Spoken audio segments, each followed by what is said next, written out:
అందరికీ praise the lord. ప్రభు అయిన యేసుక్రీస్తు నామములో మీ అందరికీ శుభములు తెలియజేస్తూ ఉన్నాం. మా ప్రియమైన దేవుని బిడ్డలారా, అందరు బాగున్నారా? ఈ సమయంలో రెండు దేవుని వాక్యం దగ్గరికి వస్తాం. దానియేలు గ్రంథము 4వ అధ్యాయము 37వ వచనం. పరలోక రాజును స్తుతించుచు కొనియాడుచు గణపరుచుచున్నాను. ఎవరైనా ఎంత గొప్పవారైనా, చక్రవర్తులైనా సహితం సృష్టికర్తను స్తుతించాల్సిందే. ప్రియమైన వాళ్ళరా, ఎవరు కూడా సృష్టికర్త కంటే గొప్పవారు కాదు. ఈ భూమి మీద మానవుడు దేవుని ఆధీనంలో ఉన్నాడన్న విషయం మనం అర్థం చేసుకోవాలి. ఆయన్ను స్తుతించాల్సిందే, కొనియాడాల్సిందే, కనపరచాల్సిందే. గర్వంతో నటించడానికి వీల్లేదు, గర్వంతో బతకడానికి వీల్లేదు. ప్రియమైన దేవుని బిడ్డలారా, గమనించండి. ఈ భూమి మీద పరలోక రాజును, అత్యున్నతమైన సింహాసనం మీద ఆసీనుడగు దేవుణ్ణి, రాజులకు రాజును, ప్రభువులకు ప్రభువును గణపరచక ఎలా ఉండగలరు? కనుక గణపరచకపోతే జరిగే పరిస్థితి ఏందో తెలుసా? గణపరచకపోతే మన జీవితంలో ఏం జరుగుతుంది? బైబిల్లో బెల్షస్సర్ అనే వ్యక్తి ఉన్నాడు. అతడు దేవుని గణపరచలేకపోయాడు. లోక సంబంధమైన వాటిని స్తుతిస్తూ దేవుని పాత్రలను ద్రాక్షరసము త్రాగడానికి ఉపయోగించాడు. అందుకే అతనికి దగ్గరికి ఒక చేరాత వచ్చింది. మేనే టెకెల్ ఫర్ సిన్. ఇక్కడ బైబిల్కి మనం చూస్తే, ప్రియమైన వాళ్ళరా, 5వ అధ్యాయము 23వ వచనం. 5వ అధ్యాయము 23వ వచనం కింది భాగం. చూడనైనను విననైనను గ్రహింపనైనను చేతగాని వెండి బంగారు ఇత్తడి ఇనుము కర్ర రాయి అను వాటితో చేయబడిన దేవతలను స్తుతించరు కానీ నీ ప్రాణమును నీ సకల మార్గములు ఏ దేవుని వశంలో ఉన్నవో ఆయనను నువ్వు ఘనపరచలేదు. కాబట్టి ఏ దేవుని వశంలో ఉన్నవో ఆయన ఘనపరచకపోతే ఏమవుద్ది? 20వ వచనం. అయితే అతడు మనసును అతిశయించి బలాత్కారము చేయుటకు అతని హృదయమును కఠినము చేసుకొనగా దేవుడు అతని ప్రభుత్వం అతని ఎదురు తీసివేసి అతని ఘనతను పోగొట్టెను. ఏ దేవుడు నెబుకద్నెజరు ఘనతను పోగొట్టాడో అదే దేవుడు సరైన విధానంలో జీవించకపోతే బెల్షస్సర్ పరిస్థితి కూడా అదే. ఆయన ఘనపరచలేదు గనక దేవుడు అధికారాన్ని తొలగించాడు, ప్రాణం కూడా పోయింది. అంటే నేను చెప్పాలనుకున్న తలంపు ఏంటంటే, పరలోక రాజును 95వ కీర్తనలో చాలా మంచి మాట ఉంది, చదవమంటారా? 95వ కీర్తన. ఈయన ఎవరు అన్న విషయం 95వ కీర్తనలో మాత్రం అద్భుతంగా రాస్తుంది. నేను చదువుతున్నాను, ఒకసారి ఆలకించడానికి ప్రయత్నం చేయండి. ఈరోజు చక్కగా ప్రభువుని మనందరము ఆరాధించడం ఎంత మంచిదో. 95వ కీర్తన 3వ చరణం. యెహోవా మహాదేవుడు, దేవతలందరికీ పైన మహాత్యము గల మహారాజు. మహాదేవుడు, మహారాజు ఆయన. అర్థమైందా? అవునండి, నిజంగా ఎంత గొప్ప దేవుడు కదా. అందుకే 96వ కీర్తన 8వ చరణం. యెహోవా నామమునకు తగిన మహిమ ఆయనకు చెల్లించుడి, నైవేద్యము తీసుకొని ఆయన ఆవరణములోనికి రండి. ప్రియమైన దేవుని బిడ్డలారా, ఆయనకు చెందవలసిన మహిమను ఎవరికి చెందనిచ్చేవాడు కాదు. మనుషులు ఏదో పొందాలి అనుకుంటే అది వల్లపడుతుందా? వల్లపడదండి.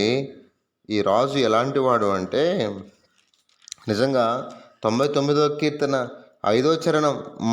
మన దేవుడైన యెహోవాను గణపరచుడి, ఆయన పాదపీఠం మీద సాగిలపడి ఆయన పరిశుద్ధుడు. ఈ రాజు లోకరాజుల్లాగా అనగా పాపాన్ని కలిగిన వాడు కాదు. అర్థమైందా? పాపభూయిష్టమైన జీవితం కాదు ఆయన.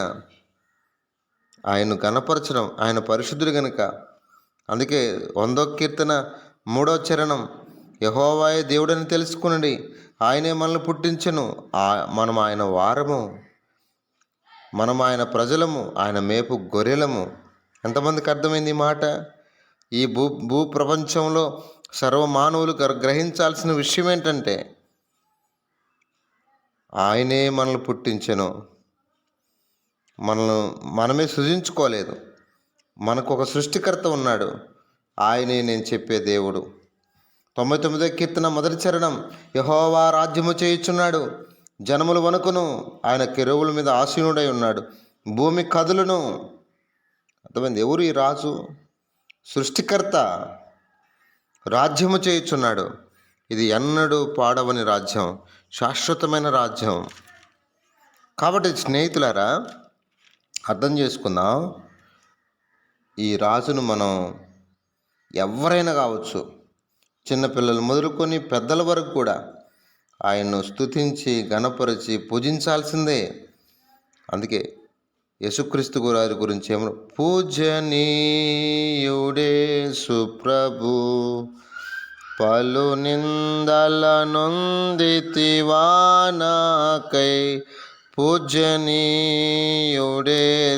ప్రభు.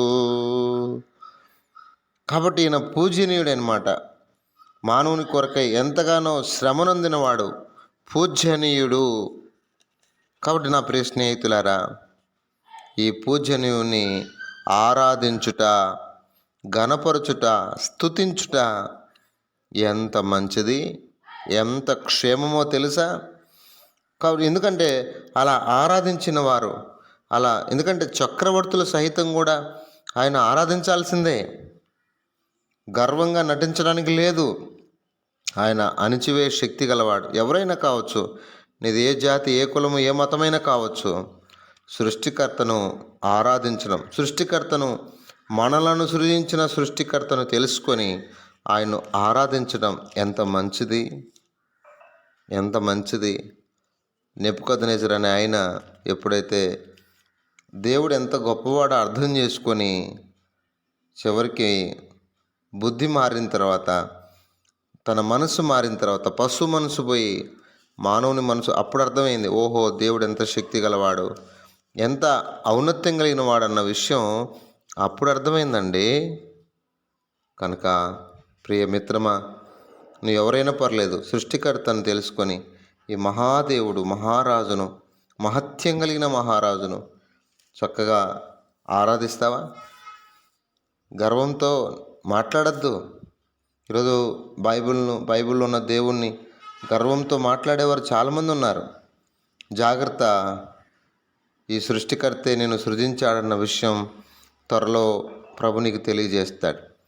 రండి ప్రార్థన చేసుకుందాం. పరిశుద్ధుడైన తండ్రి, కృపగలిగిన దేవా, మీకు ఎంతో వందనములు. ఈ దినం ఆదివారం చక్కగా నిన్ను ఆరాధించుటకు మా ప్రియులందరినీ సిద్ధపరచండి నాయన.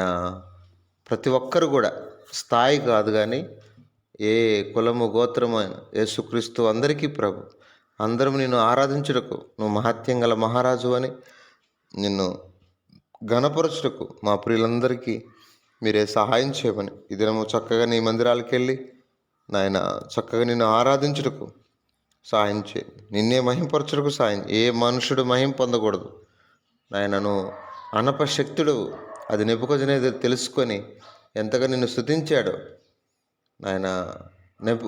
బెల్షస్సరు నిన్ను కనపరచలేదు. చివరికి తన స్థితి ఎంత ఘోరంగా మారిందో మేము కనులారా చూస్తున్నాం. కనికరించండి. మా ప్రియులు అందరూ కూడా నిన్ను స్తుతించేవారుగా, నిన్ను గణపరిచేవారుగా సిద్ధపరచమని, మీరే మహిమ పొందమని యేసు పరిశుద్ధ నామంలో ప్రార్థన చేసి అడిగి వేడుకొనుచున్నాము తండ్రి. ఆమెన్.